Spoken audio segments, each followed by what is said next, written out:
Ce matin, Ticia a changé ses robes et ses chaussures à talons. Elle va surveiller la récolte du café. Là, on va à la plantation de café. Donc, on a besoin de prendre une moto parce que la route ne permet pas d'y aller avec un petit véhicule. Nous sommes à Mongafula, toujours dans la région de Kinshasa, à 2 heures du centre-ville. C'est ici que Ticia a décidé de faire pousser son café congolais. Donc là, tous les arbres que vous voyez ici, ce sont des caféiers. Tout ça, celui-là, celui-là, celui-là, celui-là, celui-là, tout là, ce sont des caféiers. Si elle en est si fière, c'est parce que Kinshasa n'est pas une région caféière en RDC. On a toujours dit que le café ne pousse pas à Kinshasa, que le café n'existe pas à Kinshasa. Regardez ici, on a un caféier, vous voyez? Donc ça là, c'est un bon arbre, en bonne santé, il est bien. Sur les 20 hectares rachetés à son père, elle a réussi à récolter 12 tonnes de café en 2 ans. Donc c'est vraiment un marché porteur. Il y a pratiquement 30 ans, le Congo était l'un des premiers pays exportateurs de café.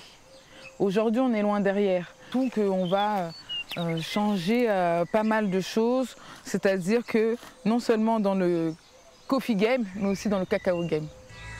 Pour arriver à ces objectifs, Ticia a misé sur des semences locales.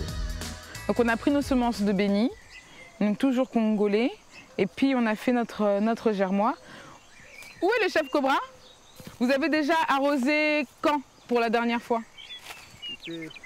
Il y a des objectifs à faire, à atteindre, et donc c'est important de voir si tout se passe bien, et en même temps, voir s'il n'y a pas un problème.